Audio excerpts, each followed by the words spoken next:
ఆయన గళమిప్పడానికి ప్రజల ముందు ప్రజాగళం అని పొదలకూరు సర్వేపల్లి నియోజకవర్గంలో పొదలకూరు మండలంలో మండల కేంద్రంలో పర్యటించాడు.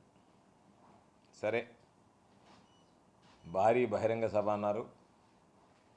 ముందేమో వచ్చేటువంటి జనం పట్టరు, పొదలకూరు సరిపోదు, కిటకిటలాడతాయని చెప్పి 3 కోట్ల జంక్షన్ ఒకటి ఏర్పాటు చేసాం. ఆడైతే ఇటు పక్కకు పోయినా కూడా ఇబ్బంది లేకుండా ఉంటుందని ఒక జంక్షన్ ఫస్ట్ చెప్పారు, గేట్ సెంటర్ అని. ఆ తర్వాత ఇక్కడ అంత స్పందన లేదు జనాలలో అని రోడ్డు మీద పెట్టారు. అంటే ఆ జంక్షన్ నుంచి వెనక్కి తీసుకెళ్లారు. చంద్రబాబు నాయుడు షెడ్యూలు 2:40 షెడ్యూల్, 3 గంటలకు సభ ప్రారంభమవుతుందని. పాపం చంద్రబాబు నాయుడు గూడూరులో ప్రోగ్రాం ఏమో అయిపోయింది.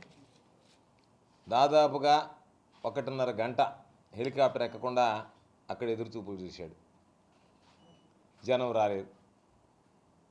అక్కడ ఈరోజు కూడా మీడియాలో కూడా పోస్టింగ్స్ వచ్చాయి. 3 గంటలకు చంద్రబాబు నాయుడు చెప్పినటువంటి జనానికి కనీసం 100 మంది లేరు. ఆ టయానికి 100 మంది లేరు. చంద్రబాబు నాయుడు చెప్పినటువంటి 3 గంటల సమయానికి సభా ప్రాంగణంలో 100 మంది కూడా లేరు. ఇది బహిరంగ రహస్యం. చంద్రబాబు నాయుడు సరే నా గురించి అనేక రకాలైనటువంటి మాటలు మాట్లాడాడు. దాంతోపాటు ఆయన మదన కామరాజుని తీసుకొచ్చి ఆయన ఓట్లేసి గెలిపించండి అని చెప్పాడు. అది వేరే విషయం.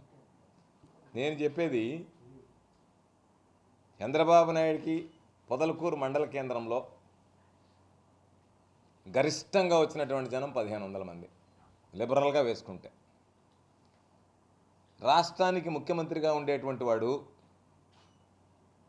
తల నేరుగా ఆ ప్రజల ముందే నాకు ఇంత దారుణంగా ఉందా పరిస్థితి అని చెప్పి బాదుకుని వెళ్ళాల్సినటువంటి వాడు నిస్సిగ్గుగా చంద్రబాబు మాట్లాడేటప్పుడు 500 మంది లేకపోయినా రకరకాలైనటువంటి వ్యాఖ్యలు చేసి వెళ్ళడం జరిగింది. దురదృష్టం ఏమిటంటే చంద్రమోహన్ రెడ్డి నిద్రలేస్తే ఏదైతే మాట్లాడుతున్నాడో అదే మాటలు ఆయన పాపం బుక్లో రాసుకున్నట్టుకున్నాడు సోమిరెడ్డి. ఆ బుక్ ఇచ్చినట్టుకున్నాడు చంద్రబాబు నాయుడికి. ఆ బుక్ చూసుకొని మాట్లాడాడు అతను. నేను చెప్పేది సరే, నువ్వు ఎట్టంటైనా 3 సంవత్సరాలు రాష్ట్రానికి ముఖ్యమంత్రిగా పనిచేసావు. మరీ చంద్రబాబు నాయుడు సోమిరెడ్డి స్థాయికి దిగజారిపోతే ఎట్లా? మరీ అసహ్యంగా ఉంది కదా. సోమిరెడ్డి స్థాయి లేనాడు. సరే, చంద్రబాబు పెద్ద స్థాయి ఉన్నాడు అంటే చంద్రబాబుకి ఏం పెద్ద స్థాయి లేదు. రామారావు పిల్లని బట్టి చంద్రబాబు స్థాయి పెరిగింది తప్ప ఈ రాష్ట్రానికి చంద్రబాబుకి వెన్నుపోటు, రామారావుకి వెన్నుపోటు పడిచి ముఖ్యమంత్రి కాగలిగాడు తప్ప రామారావు స్థాయి ఏం పెద్ద స్థాయి ఏం కాదు, చంద్రబాబు నాయుడు స్థాయి. కాబట్టి అయినా సరే 3 సంవత్సరాలు రాష్ట్రానికి ముఖ్యమంత్రిగా పనిచేసినటువంటి వాడు ఇక్కడికి వచ్చినప్పుడు వాస్తవాలు తెలుసుకోవాలి, ఏమి జరిగిందనేటువంటి దాని మీద మాట్లాడాలి. చంద్రబాబు నాయుడు అనేటువంటి వ్యక్తి చంద్రమోహన్ రాసి ఇచ్చిన స్క్రిప్ట్ను వదిలివేసిపోతే రోజు వాట్సాప్లో వచ్చినటువంటివన్నీ ప్రింట్అవుట్ తీసుకొని చదివిపోయినట్టుగా ఉంది తప్ప కొత్తగా ఏదీ మాట్లాడినటువంటి పరిస్థితి లేదు. అనేక రకాలైనటువంటి అభియోగాలు చేశాడు నా మీద, అనేక రకాలుగా మాట్లాడాడు. పాపం మన మదన కామరాజుని తీసుకొచ్చి ఇది ఉంటుంది కదా, ఏది పాముని కొట్టి చంపి తోలుతోటి ఒలిచేస్తే ఆ ఒలిచినటువంటి తోలు తీసుకొచ్చి దీనికి ప్రాణం పోస్తే ఇది కాటేస్తే మనిషి బతకడని చెప్పేసి పోయాడు చంద్రబాబు. సోమిరెడ్డికి ఓటేసి గెలిపిస్తే సోమిరెడ్డి పనిచేస్తాడని చెప్పేసిపోయాడు. నేను నిన్ను అడిగేది, నువ్వు ఈ రాష్ట్రానికి ముఖ్యమంత్రిగా పనిచేసావా లేదా?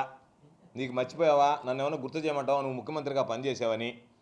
నువ్వు ముఖ్యమంత్రిగా పనిచేసినప్పుడు మెట్ట ప్రాంతం అనేటువంటి పొదలకూరుకి ఏం చేసావు? సర్వేపల్లి నియోజకవర్గానికి నీ హయాంలో ఏం అనకూడింది అనేటువంటిది ఒకసారి నువ్వు చెప్పగలిగితే, ఇదిగో ఈ సర్వేపల్లి నియోజకవర్గానికి సంబంధించి నేను ఇది చేశాను అని చెప్పేటువంటి ఆస్కారం ఉంటుంది.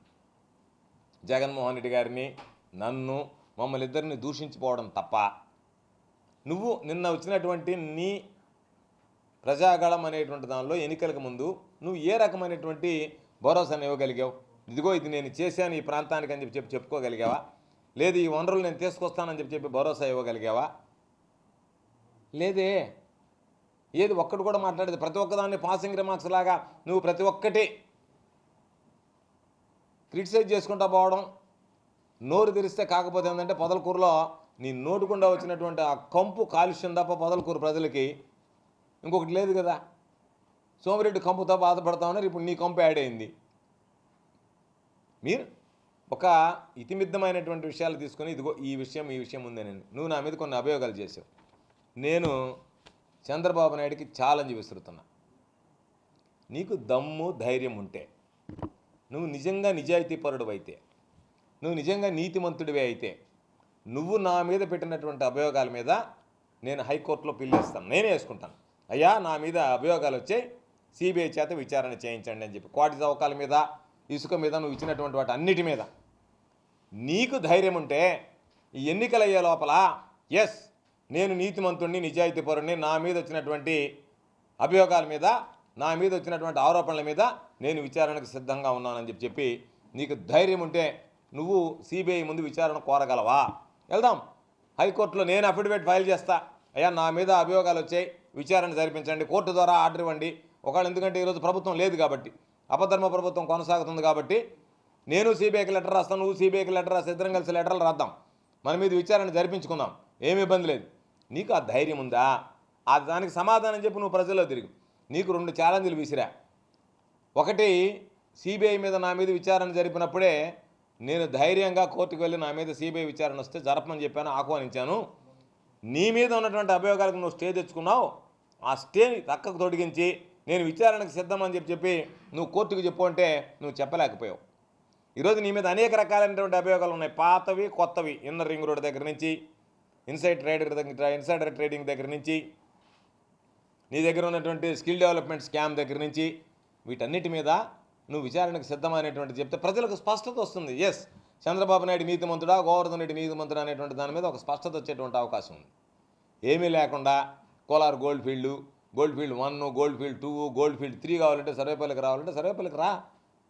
నువ్వు వస్తే సర్వేపల్లికి ధైర్యంగా చూపిస్తాను నీకు సర్వేపల్లిలో జరిగినటువంటి అభివృద్ధి.